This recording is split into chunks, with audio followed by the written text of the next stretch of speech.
এই গল্পের main character হলো একটি মেয়ে। সে এমন একটি মেয়ে যে সমুদ্রকে ভালোবাসে। সে সমুদ্রকে এতটাই ভালোবাসে যে সমুদ্রে ভাসমান থেকে সে তার পুরো জীবন সমুদ্রেই কাটাতে চায়। তার নাম ছিল ট্যামি ওল্ডহাম বা শুধু ট্যামি। সে ক্যালিফোর্নিয়ার বাসিন্দা ছিল। সে তার জীবনটি আনন্দের সাথে এবং সুখে নৌকা চালিয়ে কাটাতে চেয়েছিল। ট্যামি তার গ্র্যাজুয়েশন কমপ্লিট করার পর নৌকা চালানোর সাথে যুক্ত হয়। সে নৌকা করে তাহিতিতে আসে। এটি একটি সুন্দর দ্বীপ ছিল। সেখানে সে একটি ছেলের সাথে দেখা করে। তার নাম ছিল রিচার্ড। সে বহুদিন ধরে তাহিতিতে বসবাস করছিল। ট্যামির মতোই সেও সমুদ্রকে ভালোবাসত এবং তাহিতিতে পুরো জীবন কাটাতে চেয়েছিল। তার নিজের একটা নৌকা ছিল যা দিয়ে সে সমুদ্র ঘুরে বেড়াতো। তাদের মধ্যে ভালো সম্পর্ক গড়ে ওঠে এবং তারা একে অপরকে পছন্দ করতে শুরু করে। রিচার্ড অনেক জায়গা ঘুরেছিল। ট্যামি এটি দেখে ইমপ্রেস হয়। সে তাকে জিজ্ঞাসা করে কিভাবে সে সমুদ্রের সময় কাটায়। রিচার্ড সেখানে স্থানীয় ছেলে ছিল এবং সে বহুদিন ধরে সেখানে বাস করছিল। ট্যামি এই জায়গাটি পছন্দ করে এবং এটি আরো ঘুরে দেখতে চায়। রিচার্ড তাকে বোঝায় যে তুমি যা দেখছো তা বাস্তবতার মতো নয়। সবকিছু যেমন ভালো দেখাচ্ছে আসলে তেমন নয়। সে তাকে এটাও বলে যে কিছুই বিশেষ ঘটে না। রাতগুলো ঠান্ডা আর দিনগুলো গরম, যা ত্বকের জন্য ক্ষতিকারক। সমুদ্র এমন একটি জায়গা যেখানে একজন মানুষ ঘুমাতে পারে না। সে সর্বদা জাগ্রত থাকে এবং তখনও ক্ষুধার্ত অনুভব করে। যদি একজন মানুষকে সমুদ্রে একা ফেলে রাখা হয়, সে হ্যালুসিনেট করা শুরু করে, মানে যা ঘটে না তা সে দেখতে পায়। রিচার্ড এটি বলেছিল কারণ সে নিজে এই অভিজ্ঞতার মধ্য দিয়ে গেছে। সে বলেছিল যে সে এখানে সবচেয়ে সুন্দর জিনিসটি অনুভব করেছে, তা হলো সূর্যাস্ত। সূর্যাস্ত দেখার মতো দৃশ্য এবং এটি খুবই সুন্দর। সে প্রকাশ করে যে এই অনুভূতিগুলো বর্ণনা করা যায় না। তারপর আমরা দেখতে পাই যে তারা একে অপরকে ভালোবাসতে শুরু করে। তারা 6 মাস একসাথে একটি নৌকায় বসবাস করে। তাদের দিনগুলো এভাবেই কেটে যাচ্ছিল। এরপর আমরা রিচার্ডের পুরনো বন্ধুদের সাথে পরিচিত হই। তাদের নাম ছিল পিটার এবং ক্রিস্টিন। তারা তাকে দেখা করতে আসে। তারাও ক্যালিফোর্নিয়া থেকে এখানে এসেছে। তাদের নিজেদের একটি নৌকা ছিল যা খুব সুন্দর ছিল। তাদের জরুরি ভিত্তিতে কোথাও যেতে হচ্ছিল। তারা রিচার্ডকে বলে যে তারা এখান থেকে চলে যাচ্ছে। তারা জিজ্ঞাসা করে সে কি তাদের নৌকা ক্যালিফোর্নিয়ায় নিয়ে যেতে পারবে। তারা বলে আমরা এর বিনিময়ে তোমাকে টাকা দেব। রিচার্ড এই চুক্তি পছন্দ করে এবং এতে সম্মতি দেয় কারণ সে এতে অনেক লাভ এবং টাকা দেখতে পাচ্ছিল। রিচার্ড এবং ট্যামি দুজনে পিটারের নৌকাটি দেখে এবং এটি অনেক পছন্দ করে। তারা এই চুক্তিতে সম্মতি দেয় যে তাদের নৌকাটি সত্যি খুব সুন্দর। তারা প্রয়োজনীয় সামগ্রী কেনে এবং যাত্রার জন্য প্রস্তুত হয়। তারা দেখে কোন দ্বীপে তাদের থামতে হবে। তারা সবকিছু ভেবে এবং সিদ্ধান্ত নিয়ে তাদের যাত্রা শুরু করে। তাদের যাত্রা ছিল 4000 মাইল দীর্ঘ। 4000 মাইল একটি দীর্ঘ পথ ছিল। তাদের যাত্রা শেষ করতে অনেক দিন লাগবে। রিচার্ড একটি বড় সিদ্ধান্ত নেয়, ট্যামিকে বিয়ে করার। সে তাকে বিয়ের প্রস্তাব দেয়। ট্যামিও তাকে ভালোবাসে এবং বিয়ের জন্য রাজি হয়ে যায়। তারা খুব খুশি হয়, কিন্তু তাদের ভাগ্য অন্যদিকে মোড় নেয়। তারা সমুদ্রের ঝড়ের আভাস পায়। এরপর তারা দেখে একটি পাখি তীব্র বাতাসে উড়ে এসে তাদের নৌকায় পড়েছে। তাদের কোনো ধারণা নেই এই ছোট্ট পাখিটি কোথা থেকে এসেছে। তারা চারপাশে কিছুই দেখতে পায় না। স্পষ্টতই পাখিটি বাতাসে ভেসে অনেক দূর থেকে উড়ে এসেছে। এরপর রেডিওতে তাদের সতর্ক করা হয় যে একটি হ্যারিকেন আসছে। রিচার্ড তখন সিদ্ধান্ত নেয় যে তারা ঝড় আসার দিক থেকে ভিন্ন পথে যাবে। ট্যামি বলে যদি আমরা চেষ্টা করি আমরা এই পাখির মতোই হ্যারিকেনকে বেরিয়ে আসতে পারি। রিচার্ড এই সিদ্ধান্তে খুশি ছিল না, কিন্তু স্পষ্টতই তাদের কোনো সিদ্ধান্ত নিতে হতো কারণ তারা ইতিমধ্যে অনেকটা সময় নষ্ট করে ফেলেছে। তাড়াহুড়ো করে তাদের নেওয়া সিদ্ধান্তটি ভুল ছিল।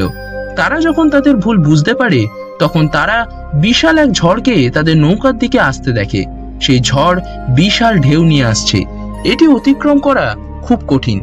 এই পরিস্থিতি দেখে তারা খুবই চিন্তিত হয়ে পড়ে এবং তাদের নৌকাটি সামলানোর চেষ্টা করে, কিন্তু পারে না। এই অবস্থায় রিচার্ড ট্যামিকে তাড়াতাড়ি নিচে যেতে বলে কারণ সামনে একটি বিশাল ঢেউ আসছে। ট্যামি নিচে গেলে একটি বিশাল ঢেউ এসে রিচার্ডকে নিয়ে যায়। ট্যামিও সেখানে পড়ে গিয়ে অজ্ঞান হয়ে যায়। তাদের নৌকাটি সম্পূর্ণভাবে ধ্বংস হয়ে যায়। পরদিন সকালে সে জেগে ওঠে। তার চারপাশে শুধু পানি এবং একটি ভাঙা নৌকা দেখতে পায়। এই ঘটনার কারণে সেও আঘাত পায়। সে গুরুতরভাবে আহত হয় এবং প্রচন্ড ব্যথায় ভুগছিল। তবুও সে কোনো মতে নৌকার বাইরে আসে। সে তার আশেপাশে রিচার্ডকে খুঁজে, কিন্তু তাকে কোথাও দেখতে পায় না। সে তার নাম ধরে ডাকতে শুরু করে। সে ভাবে রিচার্ড হয়তো নৌকা থেকে পড়ে গেছে। সে তার নাম ধরে চিৎকার করতে থাকে, কিন্তু রিচার্ড আর আসে না। সে রেডিওর মাধ্যমে তার কণ্ঠ পৌঁছানোর চেষ্টা করে, কিন্তু ঝড়ের কারণে সবকিছু নষ্ট হয়ে গেছে। কারণ জল সব ইলেকট্রনিক্সের মধ্যে প্রবেশ করেছে। তাদের নৌকাটি এখন পুরোপুরি ধ্বংস হয়ে গেছে। এটি আর কোনো কাজে আসবে না এবং তারা সমুদ্রে আটকে গেছে। নৌকাটি চালানোর জন্য সাহায্যকারী পর্দাটি পুরোপুরি ক্ষতিগ্রস্ত হয়েছে। সেই পর্দা ছাড়া নৌকাটি আর সামনে যেতে পারবে না। সে খুবই দুঃখিত ছিল, কারণ সে রিচার্ডকে হারিয়ে ফেলেছিল। কিছু দূরে সে একটি ছোট্ট নৌকা দেখে। সে নৌকাটি তাদের নৌকার ওপরেই রাখা ছিল। সে ভাবে রিচার্ড হয়তো সেই নৌকাটিতেই ছিল। নৌকাটি তাদের নৌকা থেকে অনেক দূরে ছিল। যদি সে তার নৌকা ছেড়ে যায়, তাহলে সে আরো দূরে চলে যাবে। তার নৌকাটি ছেড়ে দেওয়া কোনো বুদ্ধিমানের কাজ হবে না। সে চারপাশে তাকিয়ে দেখে একটি বিশাল পর্দা। এটি ঠিক সেই পর্দার মতো ছিল যা নৌকাকে সামনে নিয়ে যেতে সাহায্য করে। সে সেটি ঠিক করার অনেক চেষ্টা করে। এটি ছিল একটা খুব কঠিন কাজ এবং একজন একা মানুষ এটি ঠিক করতে পারত না। এই কাজের জন্য আরো লোকের প্রয়োজন ছিল, কিন্তু ট্যামি আশা হারায় না এবং অবিরাম চেষ্টা চালিয়ে যায়। শেষ পর্যন্ত সে সফল হয় এবং পর্দাটি বাতাসে ওড়াতে সক্ষম হয়। এরপরে সে তার নৌকাটিকে ছোট্ট নৌকার দিকে নিয়ে যেতে শুরু করে। যখন তার নৌকা ছোট নৌকার কাছে পৌঁছায়, তখন সে তাড়াতাড়ি দড়ি দিয়ে বাঁধে এবং পানিতে ঝাঁপ দেয়। তারপর সে ছোট নৌকাটিতে পৌঁছে রিচার্ডকে দেখে। রিচার্ড আহত ছিল এবং সে কোনো রকমে বেঁচে ছিল। এই অবস্থায় তার বেঁচে থাকা অসম্ভব ছিল। ট্যামি সেই দড়ির সাহায্যে নৌকায় ফিরে আসে এবং রিচার্ডকেও সঙ্গে নিয়ে আসে। সে তাকে নৌকায় তুলতে সাহায্য করে এবং তার পায়ে গভীর ক্ষত দেখতে পায়, কিন্তু সবচেয়ে বিপজ্জনক ছিল তার পাঁজরের ভাঙা হাড়। তবুও সে বেঁচে ছিল। এটি ট্যামিকে সাহস দেয় যে সে আর একা নয়, রিচার্ড তার সঙ্গে আছে। সে নতুন আশায় ভরে ওঠে। সে রিচার্ডের আহত পায়ে ব্যান্ডেজ করে। এরপর সে এখান থেকে পালানোর উপায় ভাবতে শুরু করে। এরপর দেখা যায় সে নৌকা থেকে পাইপের মাধ্যমে পানি বের করে ফেলে। সে নৌকায় ভাঙা অংশগুলো টেপ দিয়ে মেরামত করে। এরপর সে এখান থেকে বের হওয়ার উপায় খুঁজে বের করার চেষ্টা করে। সে ম্যাপ পড়ার চেষ্টা করে। এটি তার জন্য খুব কঠিন ছিল, তবুও সে তা পড়তে থাকে। এ সময় সে জানতে পারে যে যদি তাদের নৌকাটি ধ্বংস না হয়, তবে তারা 25 দিনের মধ্যেই সান্তিয়াগোতে পৌঁছাতে পারবে। কিন্তু ঢেউ এবং বাতাস এতটাই তীব্র ছিল যে তাদের নৌকাটিকে দূরে সরিয়ে নিয়ে যাচ্ছিল। স্পষ্টতই দিনের পরিবর্তে তারা কয়েক মাসও পৌঁছাতে পারবে না। যদি কেউ তাদের সাহায্য করতে না আসে, তবে তারা এখানে চিরতরে আটকে থাকবে। এখান থেকে বেরিয়ে আসা তাদের পক্ষে অসম্ভব হয়ে পড়বে, কারণ জাপানের পথে কোনো দ্বীপ দেখা যাচ্ছিল না। ট্যামি নৌকায় থাকা সমস্ত খাবার সংগ্রহ করে, কারণ তাদের খাবার প্রায় শেষ হয়ে যাচ্ছিল। সর্বাধিক 14 বা 15 দিনের খাবার তাদের কাছে বেঁচে ছিল। তাদের সবচেয়ে বড় সমস্যাটি ছিল পানির অভাব। তাদের কাছে কোনো খাবার যোগ্য পানি ছিল না। ঢেউয়ের কারণে তাদের পানির পাইপ ভেঙে গিয়েছিল এবং পানি আসা বন্ধ হয়ে গিয়েছিল। তাদের কাছে অল্প কিছু পানি ছিল, যেটির ওপর তারা নির্ভর করছিল। এই পরিস্থিতি এবং এই দিনগুলো তাদের জন্য একটি পরীক্ষা ছিল। তারা এমন একটি স্থানে ছিল যেখানে কোনো জেলে বা পর্যটক আসতো না।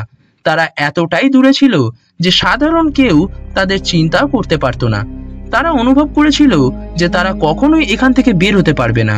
তারা এখানে হারিয়ে গিয়েছিল এবং বাস্তবেই তারা হারিয়ে গিয়েছিল। তারা স্পষ্টভাবেই তাদের সামনে মৃত্যুকে দেখতে পাচ্ছিল। প্রথমত, তারা এমন একটি স্থানে আটকে ছিল যেখানে বেঁচে থাকা অসম্ভব ছিল, এবং দ্বিতীয় সমস্যাটি ছিল খাবার।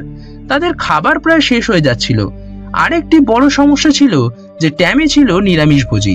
ট্যামি চিন্তিত হয়ে পড়ে এবং রিচার্ড তাকে বোঝায়, যদি তুমি মাছ ধরতে থাকো তবে আমাদের খাবার শেষ হবে না।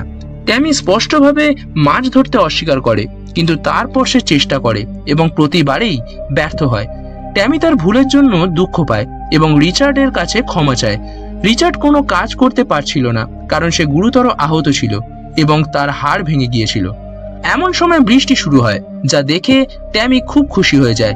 সে আনন্দে কাঁদতে থাকে সে সব পাত্র বৃষ্টির পানিতে ভরে ফেলে, কিন্তু এই পানি তাদের বেঁচে থাকার জন্য যথেষ্ট ছিল না। তাদের খাবার জন্য কিছু প্রয়োজন ছিল। তাদের অবস্থা দিন দিন খারাপ হতে থাকে। দুজনেই শুয়েছিল। এমন সময় ট্যামি দূরে একটি নৌকা দেখতে পায়। সে তাদের সাহায্যের জন্য ডাকতে আগুনের সংকেত দেয়, কিন্তু তারা তাদের তুলে না নিয়ে চলে যায়, কারণ তারা ভাবছিল যে এখানে কোনো নৌকা থাকতে পারে না। তারা এখানে গত 15 দিন ধরে ছিল এবং তাদের অবস্থা ক্রমেই খারাপ হচ্ছিল। ট্যামি হ্যালুসিনেটের শিকার হয়, যেটা আমরা সিনেমার শুরুতেই বলেছিলাম। ট্যামি নিজের মধ্যে অদ্ভুত পরিবর্তন অনুভব করছিল। সে ভাবছিল যে সে পাগল হয়ে যাচ্ছে এবং বিশ্বাস করতে শুরু করেছিল যে সে এখান থেকে কখনো বের হতে পারবে না এবং তারা এখানেই মারা যাবে। তাদের কাছে কয়েকটি ওয়াইনের বোতল ছিল, যেগুলোর ওপর নির্ভর করেই তারা বেঁচেছিল এবং পেট ভরাচ্ছিল। ট্যামি রিচার্ডের জন্য অনেক পরিশ্রম করে এবং প্রচুর সংগ্রাম করে। 40 দিন নৌকায় কেটে গেছে এবং ট্যামি হ্যালুসিনেটের শিকার হতে শুরু করে, কারণ আমরা শুরুতেই বলেছিলাম যে কেউ যদি দীর্ঘ সময় সমুদ্রে থাকে তার সঙ্গে এমনটি ঘটে।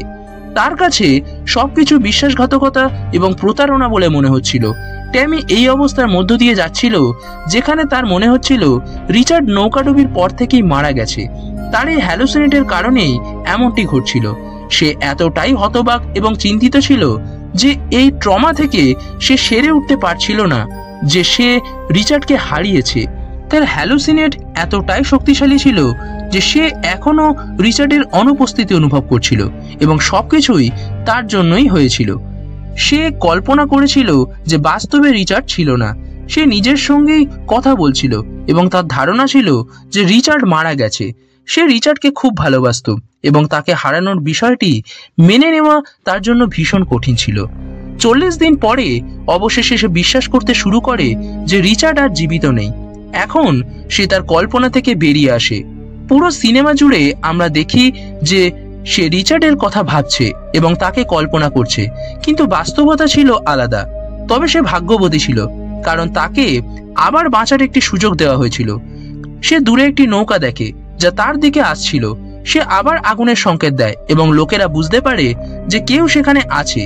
বহু দিন ধরে এক অসম্ভব অবস্থায় থাকার পরেও, যেমন আমি আগেই বলেছি, সে এখনো বেঁচে ছিল। সে প্রায় 41 দিন ধরে সেখানে ছিল। দীর্ঘ সময় ধরে সমুদ্রে থাকা একটি খারাপ অভিজ্ঞতা হতে পারে, তবে এবার তার জীবন রক্ষা পায়। এটি একটি সত্য ঘটনা যা বাস্তবের উপর ভিত্তি করে তৈরি। এরপর সে নৌকা চালানো ছাড়ে এবং তার জীবনের ওপর একটি বই লিখে সে জানায় যে রিচার্ড কঠিন সময়ে তাকে সাহায্য করতে একটি বড় ভূমিকা পালন করেছে। এখনো তার কানে রিচার্ডের কণ্ঠ প্রতিধ্বনিত হয়। তার বেঁচে থাকা অসম্পূর্ণভাবে রিচার্ডের জন্যই সম্ভব হয়েছে।